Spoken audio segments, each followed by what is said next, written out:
প্রিয় দর্শক, বৃক্ষমেলার বিশেষ কিছু গাছ নিয়ে আমাদের আজকের এই ভিডিও।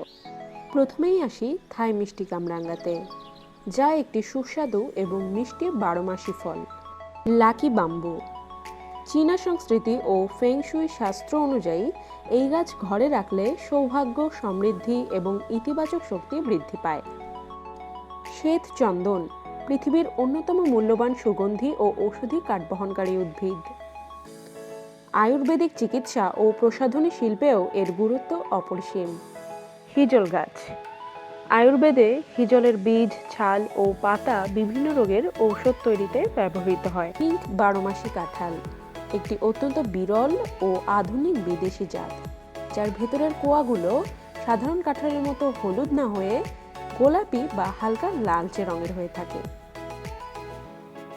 পাকিস্তানি মালটা, দেখতে অনেকটা কুমড়োর মতো মনে হতে পারে।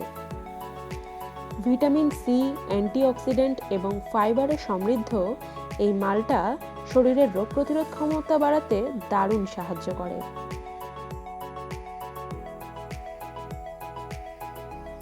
এছাড়াও আমরা যারা আমাদের থাকার ঘরটাকে আরেকটু সুন্দর করে সাজিয়ে তুলতে চাই, তাদের জন্য ছিল বিভিন্ন রকমের ইনডোর প্ল্যান্ট। এছাড়াও চোখে পড়ে বিভিন্ন বনসাই এবং ক্যাকটাস জাতীয় গাছ। সবশেষে আসি লজ্জাবতী গাছের কথায়। ক্ষত নিরাময়, দাঁতের ব্যথা, এমনকি ডায়াবেটিসের মতো রোগের উপশমেও এর রয়েছে গুরুত্বপূর্ণ ভূমিকা।